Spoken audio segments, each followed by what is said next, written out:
Great. So, well, we'll just have some chit chat about, well, whatever you guys feel like you want to talk about. Let me know in the chat if you do have any questions or if you do have any subjects or topics you want me to, well, give you my opinion on or just talk about what I know about it. It's like, yeah, I call it the Ask Me Anything. So please do ask me anything.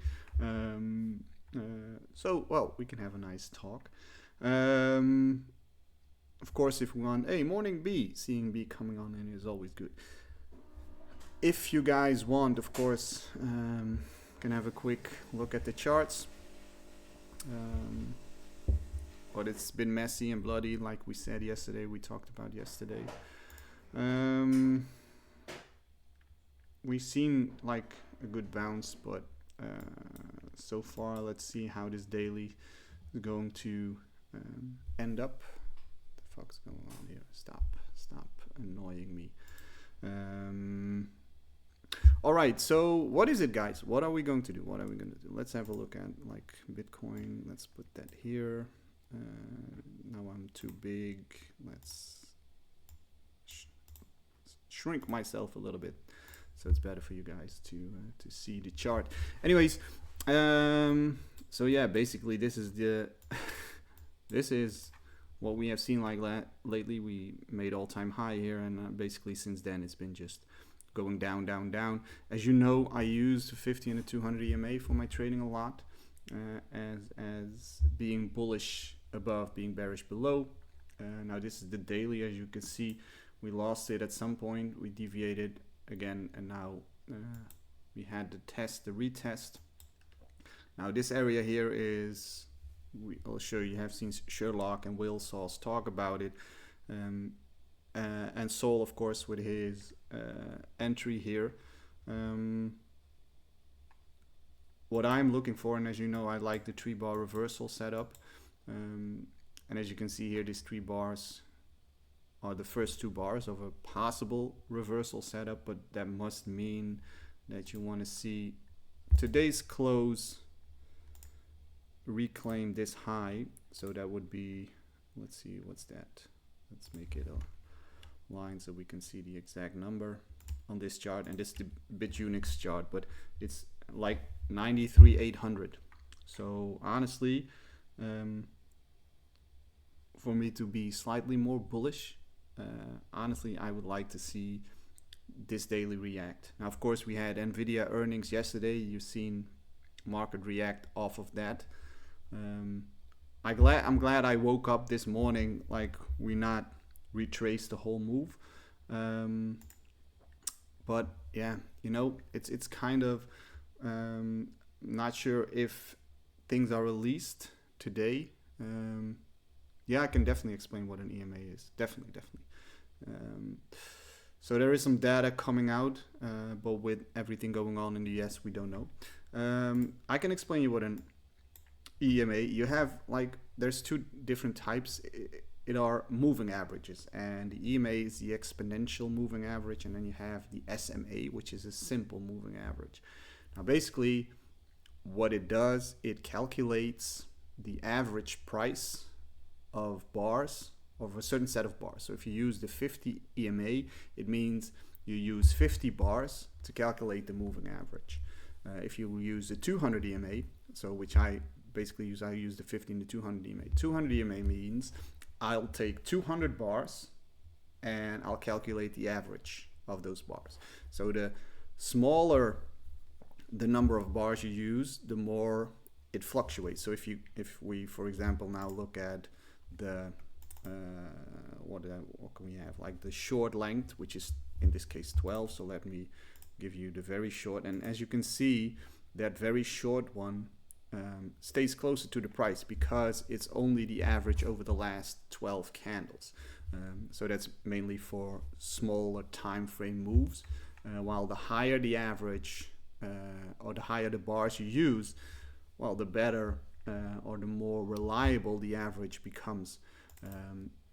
And again, I use the 50 and 200 EMA because they fit my style of trading, and I like the reactions a lot of times off of those EMAs. Now, like I said, there's a difference. You have the exponential moving average and you have the simple moving average. The difference is that a simple moving average, what it does is just calculates the exact average of 50 bars. So the 50 simple moving average just takes every bar as one, and then takes that as the average.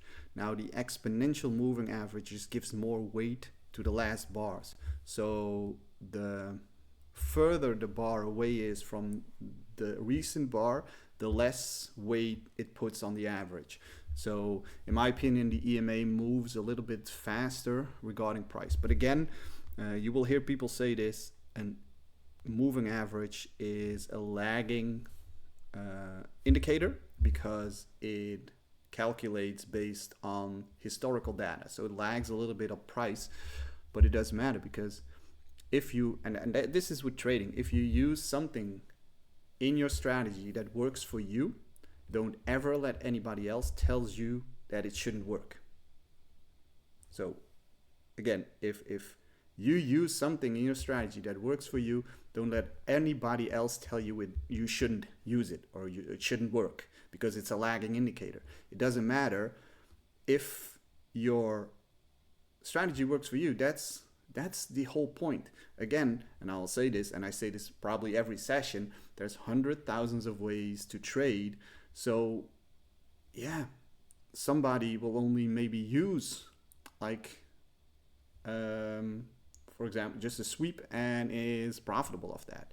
And of course, the more confluences you use, it could get more complex also, and maybe you'll find more A+ setups. I don't know, because you need to focus on what you do, and that's basically where the focus is. So I can't really answer the question that you asked there, Josh, about would it suit smart money concepts. If it adds confluence to your way of trading or to your model, just go find out. If you look back at the trades you took or the trades that went wrong, would the 50 or the 200 EMA add anything to that? So for example, like I say, I trade very simple,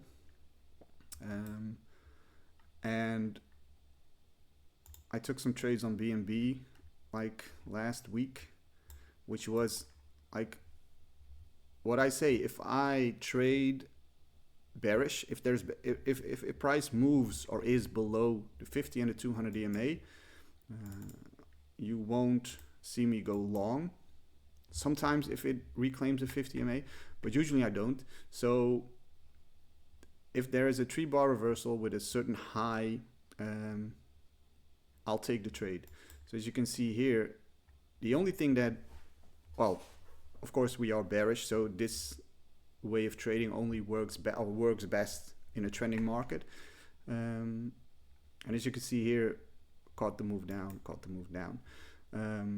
Based on, well, we're below 50 and 200 EMA. So for actually longs, I would say we need to wait until we break above the 200 EMA. Same goes for Bitcoin. So Bitcoin broke. Good morning, Jay. Bitcoin broke here, the 50 EMA. So it's now about to retest it. But if we look at this move, and well, basically we made this new low here. So we want to see, this is the new lower high. So this is what we want to see broken. And like I said, that is exactly that daily high of yesterday, or the day before that. It's the day before. Let's see, check. Daily, so it was the day before yesterday. So basically what you want to see right now, so you want to see this high broken for, like, if you look at the 1 hour, so we already have that. So this high here, this one needs to be broken first before we could see anything of a move up. And of course this is good, but basically what happened here is just, and this is the 1 hour candle, is that we made a lower low. But this lower low, well, it will only be confirmed if price now moves lower again. So this move was good, but it's still not significantly bullish until, in my opinion, right? Until we break this lower high. Because here we broke a low, so this becomes the high, and we broke this again, so this becomes now a significant lower high. So here we want to see price move above. And if we move above here and we see some sort of retest, that could be a nice long. But for now, if I just go through the charts, you will see that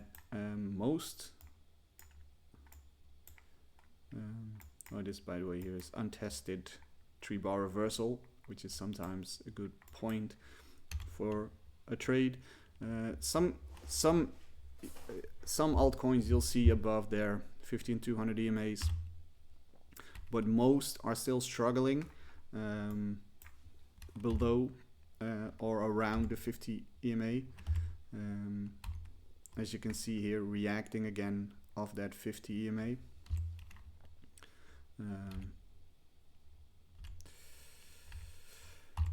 And that's like, if I go to my list of coins that I use, IMX, but most coins are still, well, battling their EMAs. And again, like I said, this is how I look at it, and this is what I use for confirmation on trades, whether it be the shorter time, the lower time frame, or the high. Basically, the most trades I take nowadays are 1 hour time frame. I have been like doing some scalping purely to make these talks sometimes a little bit more attractive for other people, but mainly, again, like I said yesterday, my focus is mainly on talking to you guys about how things work, whether that be on charts or in Discord, or about, well, emotions and trading psychology. So don't ever feel like you can't ask questions that are about other things than charts in here. You can ask anything. Again, that's why it's called Ask Me Anything. Now, based on the 1 hour 15 to 200 EMA, you can also say, okay, this coin is stronger based on what it's showing right now. So if you look at all the alts, most alts are around their 50 EMA, while Solana didn't break this low and now made a new high here, and is trading above their 50 EMA and well, battling the 200 EMA, let's call it like that. Could mean that this 50 EMA becomes like an interesting point to see if we, well, eventually develop a 3-bar reversal. Now, there is a lot of fair value gaps here. So there's a gap here, there's a small gap here, there's a gap here, which is in the 50 EMA, there's a big gap here, but it's been touched now multiple times. But we broke this high. But basically this was never a confirmed lower high. Why? Because we never broke this low. So basically we want the highest point of this move, which is here, and you see that it rejected there. So again, what we want to see eventually to have a turnaround is that price moves, for me, above here, and then we can target higher. And believe me, I also hope, or I also think that, or well, not think, I want the market to turn around so bad, because then, well, it becomes a little less stressful for me with all you guys talking about how fucking horrendous it is. Now, what I mean is that there's two things, and I'm not sure, maybe you've noticed it yourself, like if and let's just change me a little bit bigger again so you guys can see me well. Like for the guys that trade, and girls, the guys that trade and also hold a portfolio, have you ever noticed that you're kind of scared for shorts because you also feel like, God damn it, but for my portfolio, we need to go up. So I need to be bullish because, well, I still have confidence. And then you want to short because the charts tells you to short, but at the same time you feel this feeling like, God damn it, but if I'm shorting and if I'm right, it means my portfolio is getting battered even more. Think about that. Think that's how. So basically, what you need to do is, because you can make money like from every move. Um, yeah, okay. But if we short Bitcoin, it doesn't matter because everything goes down, right? Nah, but this is real. Like Josh, yeah, great great you said it. I was thinking about this the other day because you notice it. You notice it in yourself. Because you have this attachment to your portfolio and it's been relentless and you hope, okay, when is it going to turn around, right?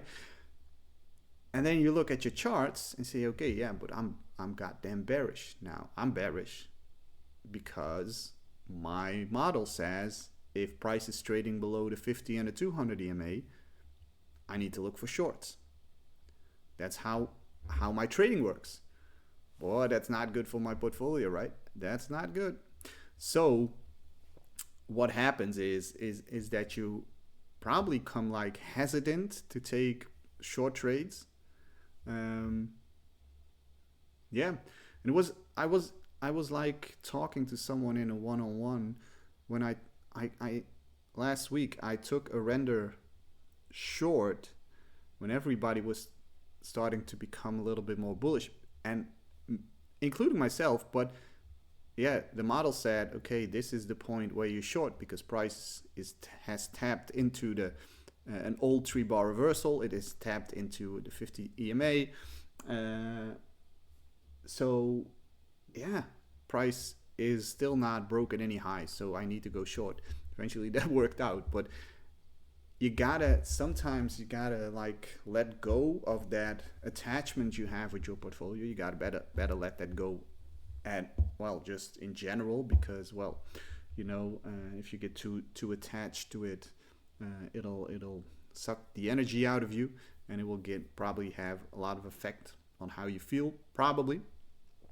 But yeah, that is something that you gotta, especially if you're trading, gotta understand that there's this different, well, how you gotta say it, there's these different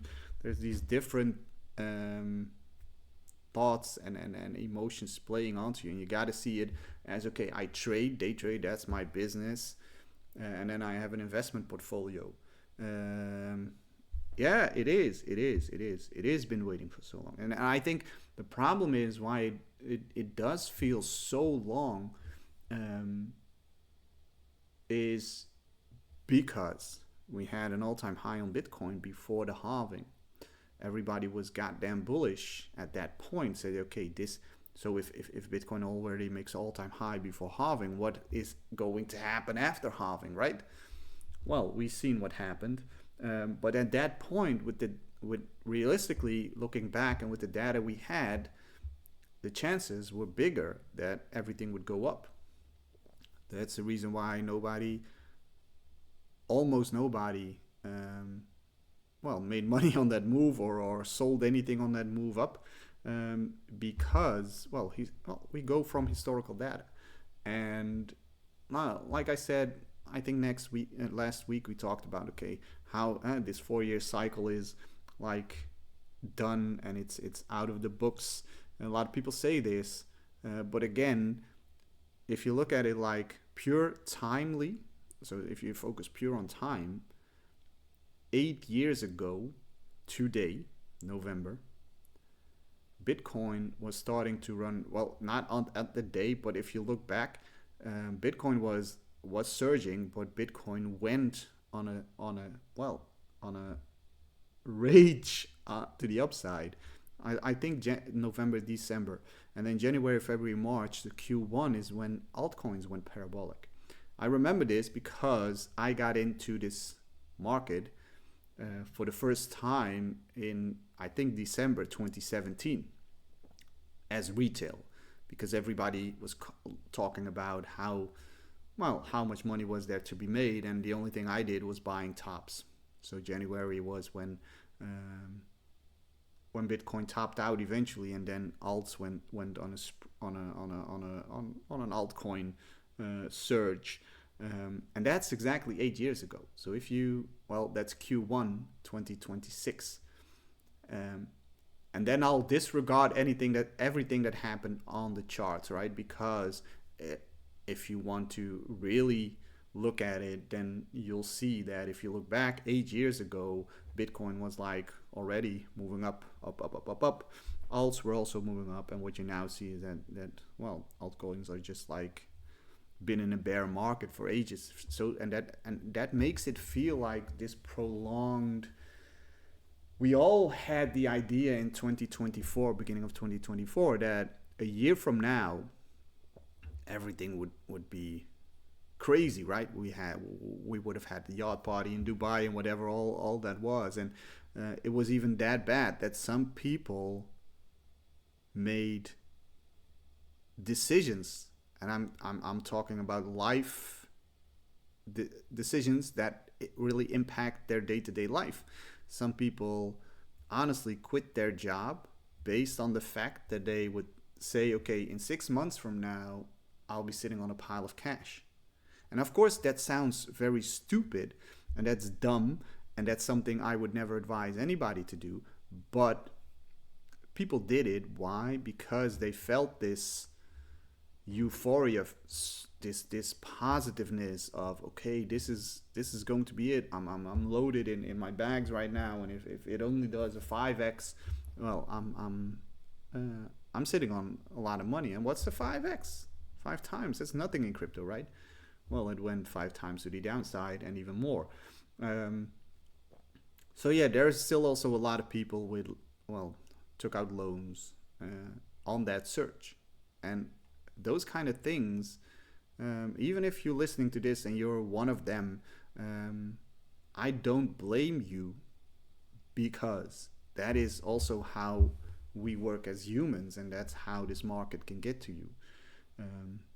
But I hope everybody learns from that, and everybody learns from what happened like over the last couple of years. Do I believe that we're going to see the surge still? Honestly, yes, I do believe that. And why do I do believe that? Because I think CB posted it yesterday. Macroeconomics are lining up perfectly for this shit to take off to oblivion. All you see right now is institutions manipulating the price, in my opinion. But also what you see is that there's just one bag of money rotating around crypto. So it's not like a new influx of money. No, there is just money in the crypto, and it's just going from one person to another, like from the impatience to the patient. And what like the STR key, what was it? Is it Stark? I'm not sure what coin it is. That CB longed. Why did that like surge like hell? Because everybody that's still in here thinks, okay, I need to go there. I need to go chase that coin, and it's like all money, and that's why not everything pumps. Like there's just one coin or a couple of coins that pump, and then the rest just stays like flat and doesn't really do a thing until the point comes that new money is going to flow in. And if you believe that that's not going to happen, then I don't know what to say, honestly. Because historically, and then that's what we go off, right? Historically, the moment quantitative tightening stops, and especially when they start quantitative easing, that's when money starts flowing and capital goes back to risk assets. The money printer goes on, and when the money printer goes on, there's a lot more money. There's these talks about these stimulus checks in the United States. Remember what happened with stimulus checks during COVID, right? So I'm not saying that it's only, or there is no guarantee that that is going to work out that way. But I do believe that if you look at the bigger picture, um, then there's definitely a lot of things lining up. Doesn't make it right now easier to bear, but it can give you that little spark of hope that you think, okay, I need that still to eventually come out of this the other side. And honestly, if you can focus on day trading and on futures and following signals in here without being like sidetracked or too much focused on your portfolio, how nice would that be to just be in here, make some money out of signals, um, and cash 50% of your profits out every day, even if it's small amounts, and just put them either in your portfolio. And I think CB talked about this the other day, and I've been starting doing it also. So if you win a trade, just send 50% to your Reddit account. And even if it's small, like even if you trade small numbers, but if you how do you say it? If you trade and let's say you make $25 on a trade, send $12.50 to your Reddit account. To if you do have Reddit Pay, for anybody who's wondering what that is, it's just a crypto card that you can spend in real life things with. So you can buy yourself a coffee with your profits, or put those profits in coins that you want to average down on. The good ones, anyone, cost, how, even if you buy small amounts. Let's say you make $20 profit and you buy $10 of anyone. Even if that goes 5 times, you make that $10 into $50. People gotta understand what you gotta do is what happens once you're in this trading game and once you're in this crypto world. It's all about big numbers. And so we forget how much $50 is in real life. And of course it becomes less value-wise. But $50, you can do a lot with $50, right? So let's say if you win and then you get a point where maybe you have a 5K account to trade with, and you risk $50 and you make a 2-hour trade. That's $100, and you put $50 into your day-to-day spendings. Start small. Don't aim for, I want to make 10K every month or every week, or I want to have 1K trades. Focus on what your life looks like and how happy you're with that and what you need to sustain that life. Start small, and eventually, gradually, well, things can change, but it's about the process, not actually about the money. David Hall, David, what's your feeling the total market cap could be when new money coming in? Let's have I'll look at the chart.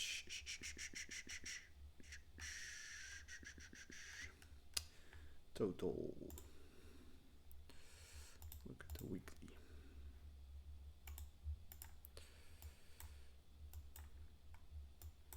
Well, this never played out, right? I had this still on, so I do believe. You had total. Sorry, this is total 3. This is total.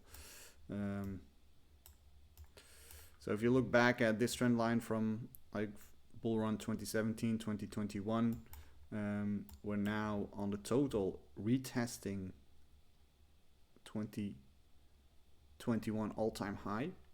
So we just retested that the other day. This is the weekly, so we retested it this week. I do believe 5 trillion is on the. I would say 5 trillion as an aim. And if that happens with Bitcoin dominance falling, I think that's when you start to see real alts move. And I do believe, like if you look at this, like what happened the last week with Bitcoin going down, that altcoins, even though they got down, they kind of stabilized some sort. Maybe there's just not more down into them, hopefully. But I do believe that at some point Bitcoin dominance needs to break down from here, and then as you can see, we broke down 50 EMA. Here we go again, the 50 and the EMA and the 200 EMA. You guys see this? Yeah, okay. It's not that my camera is too big. But 50 EMA, so we swept that and we rejected it. So for now, I would say let's go for the 200 EMA first, then these lows, and then just let it sink to the depths of hell. Yeah, so I would say roughly about 5 trillion, chart-wise, trend line-wise, but we don't know. And the only thing we can do is there's no guarantee in anything. Like there's no guarantee we going down. There's no guarantee we going up. There's no guarantee this was the bottom. The only thing you can do is go off the charts for that moment and react when that time is there. So I gotta go, guys. I gotta go. I have some things to do. I'll be back probably tomorrow morning with another one. Maybe tomorrow morning we'll do some scalping if anybody's up for that. But again, I just go into these sessions and work my way on the things you ask and do. So please, Josh, thank you for your questions, because it helps this being for you guys. So that's why I do this, of course. And David, of course, you too. Have a great day, everyone. Hope you like the new setup. Finally, just seeing me and having some interaction.